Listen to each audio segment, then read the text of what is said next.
Imagine walking onto your new 10-acre property, the culmination of years of saving, only to discover a year later that you actually only own a tiny 3-acre slice in the corner.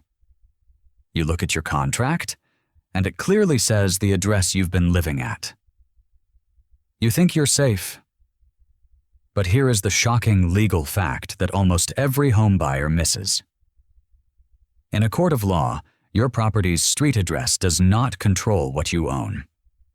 Most people believe that the address on the listing, 123 Main Street, is the definitive proof of their purchase. It's what you type into Google Maps, it's what's on the contract, and it's what you tell your friends. But legally, that address is little more than a nickname for the property. The only thing that truly matters, the actual precise legally binding definition of your wealth, is the legal description buried deep within your deed. If you've never looked at it, you don't actually know what you're buying. This leads us to the 2-minute rule. It's a simple check that costs $0 and doesn't require a lawyer, yet skipping it is how buyers end up owning something completely different from what they toured. This isn't just about missing a few square feet. I've seen real-life scenarios where a family divides a large 10-acre parcel over decades.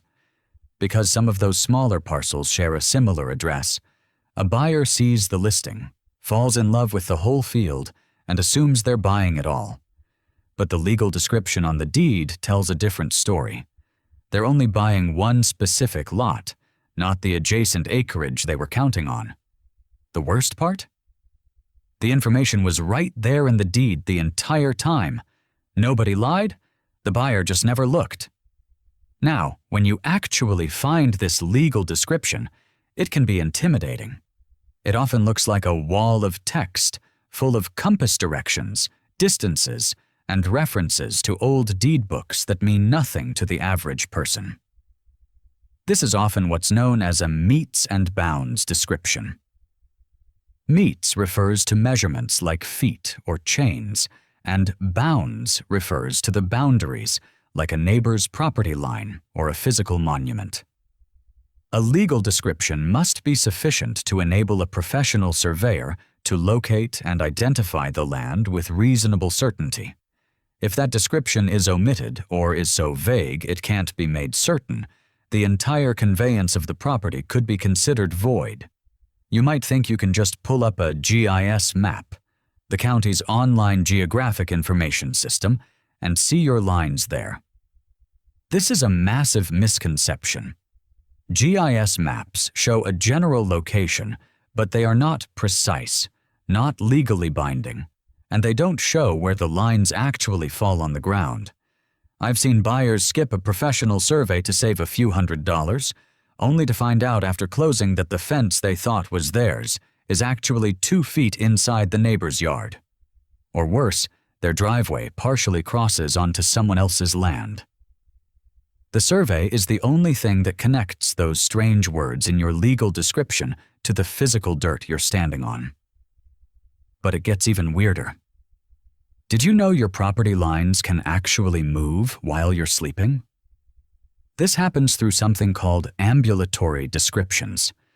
If your property is defined by a water boundary, like a river or a shoreline, those limits are subject to change over time due to natural forces like erosion or accretion.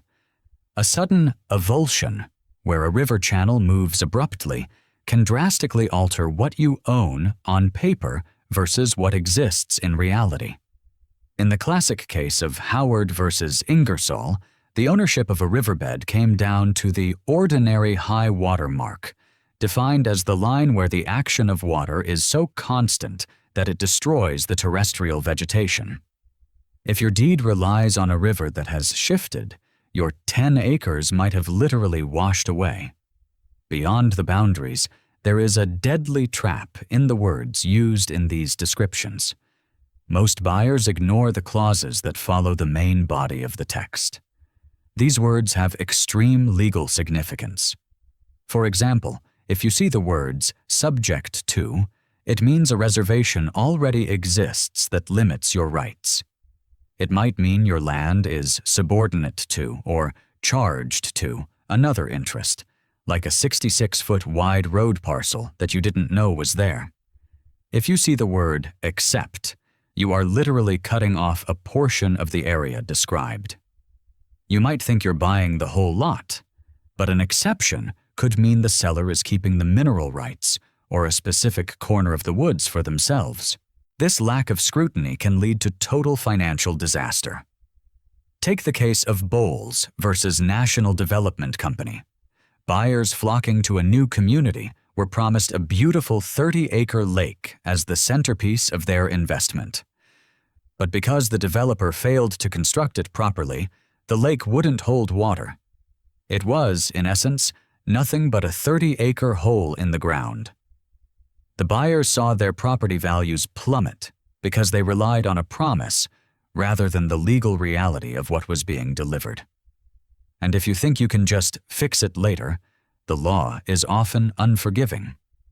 In Kafosi versus Windward Cove, LLC, a couple buying a subdivision lot via an installment sales contract paid roughly half the $100,000 purchase price but missed a final payment deadline. Even though they had already invested $54,500, the court upheld the contract's strict due date. They lost the property and their money. It is a harsh reminder that real estate law cares about what is written and signed, not what seems fair after the fact. So, what are the lessons to avoid these deadly mistakes? First, never assume the street address or the GIS map defines your ownership. Always locate the legal description in your deed, usually near the beginning or in an Exhibit A, and spend 2 minutes confirming it matches your expectations. If you think you're buying 2 lots, ensure 2 parcels are referenced. Second, never skip the survey. It is the only way to see if that driveway or fence is actually on your land before it becomes a permanent legal headache. Third, watch for subject to and accept clauses that could steal your land rights or mineral interests right out from under you. Finally, do your due diligence before the contract is signed.